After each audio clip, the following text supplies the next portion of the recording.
जय श्री राम दोस्तों।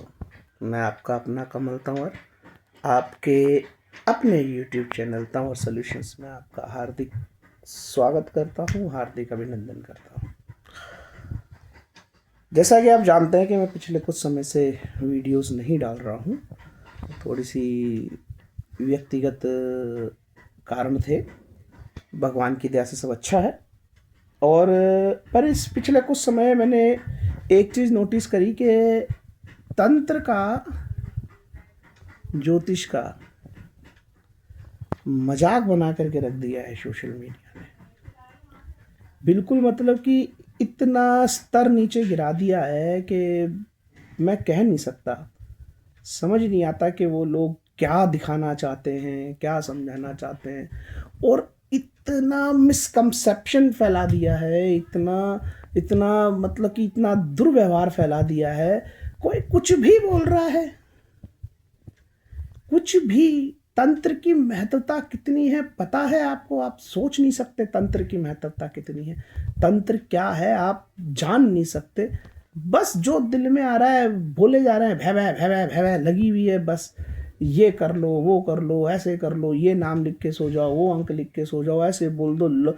यहाँ तक कि मेरे को कहना नहीं चाहिए, इतनी अभद्रता है। कोई कहता है कि लौंग को जीप पे रख करके उसका नाम 7 बार लेके यहाँ फेंक दो, वो संभोग करने आएगी। अरे बाप रे! मतलब कि स्त्री की कोई इज्जत ही नहीं है, नारी तत्व की कोई इज्जत ही नहीं है, नारी तत्व का कोई कोई सम्मान ही नहीं है। और क्या आज का पुरुष इस सनातन धर्म में, इस सनातन की धरती पे, इस राजा राम की धरती पे, क्या आज का पुरुष संभोगी रह गया है? खाली उसके जीवन में और कोई उद्देश्य नहीं है? ऐसा भारत तो नहीं बनाया था हमारे बुजुर्गों ने, ऐसे संस्कार तो हमें नहीं दिए हमारे बुजुर्गों ने। फिर ये आ कहाँ से रहे? और साथ में इस गंदगी के अंदर लिप्त किया जा रहा है इन पवित्र ज्ञानों को, ज्योतिष और तंत्र और ये न्यूमरोलॉजी, अंक ज्योतिष जिसको कहते हैं, इनको लिप्त किया जा रहा है। और मेरे को समझ नहीं आ रहा है ये कैसे ज्योतिष के या अंक ज्योतिष के या तंत्र के ज्ञाता हैं जो इस तरह की हरकतों को बढ़ावा दे रहे हैं। ये बिल्कुल समझ के बाहर वाली बात है। मेरे को देखो, मैं शुरू से कहता हूँ कि मैं कोई दंड अधिकारी नहीं हूँ, मैं कोई न्यायाधीश नहीं हूँ। पर कोई चीज़ गलत लगेगी तो उसके लिए आवाज़ उठाने का धर्म बनता है, और आवाज़ उठाएंगे भी, बिल्कुल उठाएंगे, इसमें कोई दो राय नहीं है।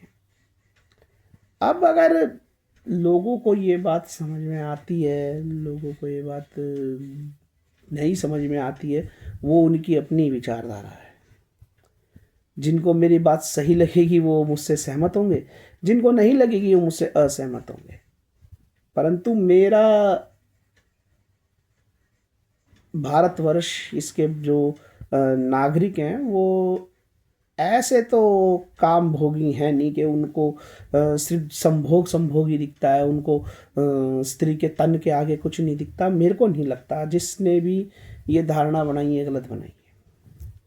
खैर, ये एक अलग चर्चा का विषय है। हमारा चर्चा का विषय था ज्योतिष क्या है। देखो, जब भी आप ज्योतिष से मदद लेने जाते हो या तंत्र से मदद लेने जाते हो तो सबसे पहले 2 काम करो। पहले तो ये विचार करो कि आपको क्या ज्योतिष और तंत्र की आवश्यकता है। क्या पता आपका काम इतना सरल हो के बिना इन आवश्यकताओं के, बिना इनकी मदद के आप अपनी समस्या से बाहर निकल सकते हो। क्योंकि ज्योतिष और तंत्र, ये, या ज्योतिष भी तंत्र का ही एक पार्ट है। कि अगर हम सीधा बोले कि तंत्र, अगर आप तंत्र की मदद चाहते हैं तो आपको सबसे पहले अपनी समस्या पे विचार करना पड़ेगा। क्या वो इतनी बड़ी है कि आपको तंत्र की आवश्यकता है? और यदि आपको तंत्र की आवश्यकता है तो आपके शरीर की ऊर्जा कितनी है, आप किस हद तक तंत्र की गर्मी को बर्दाश्त कर सकते हो, ये भी एक विचार का विषय है। मतलब तंत्र से मदद स्वार्थ से बाहर आकर के ली जा सकती है, स्वार्थ में रह करके तंत्र से मदद नहीं ली जा सकती। दूसरी बात पे आपको ये विचार करना है कि जब आप तंत्र की मदद लेने जा रहे हो तो क्या वाक्य में आपकी कुंडली, आपके नक्षत्र आपको तांत्रिक क्रिया के लिए इजाज़त दे रहे हैं। दूसरा आपको ये विचार करना है। इन दो जानकारियों को लेने के बाद आप तंत्र के लिए जा सकते हैं।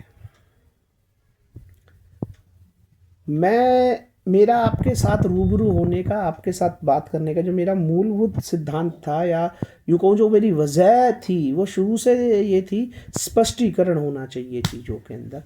तंत्र जितना सरल है उतना ही डिफ़िकल्ट है, उतना ही उलझा हुआ है, और तंत्र जितना उलझा हुआ है उतना ही सरल है। वो कहते हैं ना कि हरि अनंत, हरि कथा अनंता, ठीक है। और हमारे बुजुर्गों ने कहा है ना कि झांकी रही भावना जैसी, हरि मूरत तन देखी वैसी। इसी प्रकार का तंत्र है। गंदे विचारों के लिए, गंदे आचरणों के लिए तंत्र गंदा भी है, शुद्ध विचारों के लिए, शुद्ध आचरणों के लिए तंत्र शुद्ध भी है, साफ सुथरा भी है। ये तो आपको सोचना पड़ेगा कि आपको तंत्र से क्या चाहिए, कितना चाहिए, ये आपको सोचना पड़ेगा। ये मैं नहीं सोचूंगा, मेरा काम नहीं है ये सोचना। बहरहाल यही कहूँगा कि आप सबसे पहले अपने जीवन को अपने व्यक्तिगत कार्यों से ही सुधारने की कोशिश कीजिए, ये सबसे बड़ी बात है। दूसरी बात, आप प्रभु का चिंतन करिए, चिंता मत करिए। और तीसरी बात, अगर जीवन में कोई समस्या है और सही समाधान नहीं मिल रहा है तो आपका छोटा भाई है, जब मर्जी याद कर लीजिएगा। जय श्री राम।